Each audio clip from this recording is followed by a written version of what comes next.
After waking up one morning, a destitute man discovers his father's old trailer in his yard, along with a note from his elder brother. Although he initially despises the unexpected inheritance, it turns out to be the key to his financial success. Mark Kendrick faced financial hardships as his wife, Sally, lost her job as a chef when the restaurant where she worked shut down in 2008. They had initially anticipated a smooth life after getting married as they both had stable jobs, but their circumstances changed drastically. The Kendricks had to endure financial difficulties as they had a hefty mortgage to pay with only one income and two children to support. In 2019, Mark's father passed away, leaving behind a considerable estate which went entirely to his brother Jim. This added to Mark's already challenging situation, leaving him feeling like he couldn't catch a break.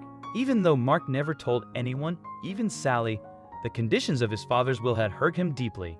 Mark was the younger brother by nearly 20 years and the child of his father's second marriage. He understood that the company and the big house his father had lived in had once belonged to Jim's deceased mother and were his by right. But Mark had thought his dad would leave him some token of his esteem.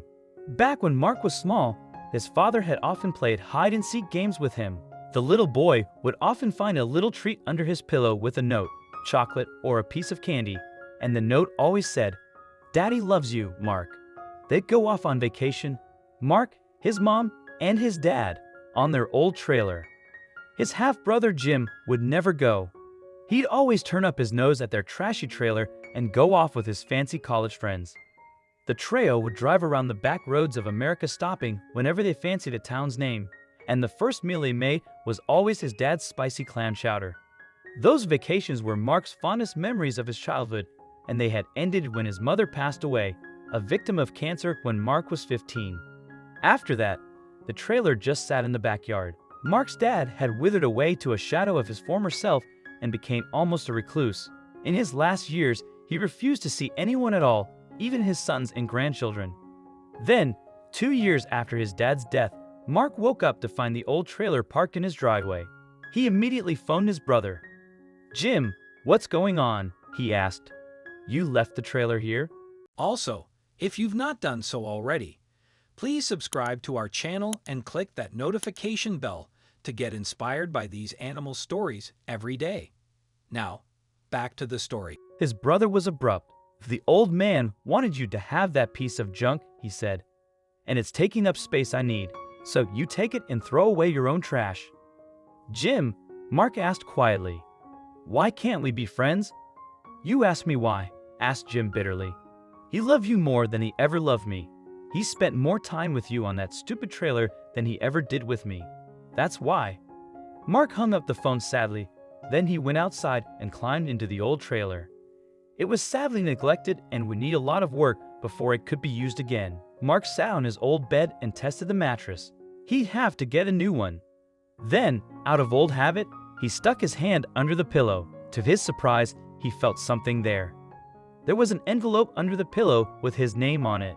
He opened it and found a bank book for an account with a balance of over $60,000. In the envelope was a recipe for his dad's chowder and a note. The note read, "My dear Mark, this recipe and the memories of the good times we shared are all I have to leave you. I hope this money will come in handy. It's not much, but it may help to smooth your way. Remember me. Daddy loves you, Mark." Mark had tears in his eyes. He took the bank book and showed it to Sally. "That's not bad," she said. "It's not the millions that Jim got, but it will help.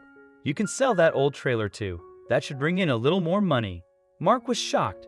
"I'm not selling my dad's trailer," he cried. "That's out of the question." "Well, I don't want that piece of junk just sitting in the front yard," cried Sally crossly.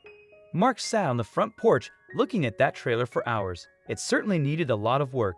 Then he pulled his dad's recipe out of his pocket and stared at it. "Sally," he cried, "come here. I have an idea." "What is it, Mark?" she asked. "You know how you always said you wanted your own restaurant?" he asked excitedly and pointed at the old trailer. "There it is." "Are you mad?" gasped Sally. "No," Mark said.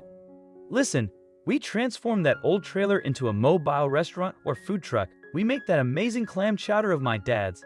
We'll paint it bright, happy colors and string up lights." "That could work," said Sally thoughtfully. if we can afford the licenses." They could, and they did. Pretty soon, people were coming from all over the city to eat Pops Chowder, and Mark had to give up his job to help Sally. They started a franchise, and before long, there were Pops Chowder food trucks all over the state. Mark felt immense joy knowing that his father's legacy was being honored every day as customers relished the delicious clam chowder. The financial success of the business allowed Mark to provide well for his family.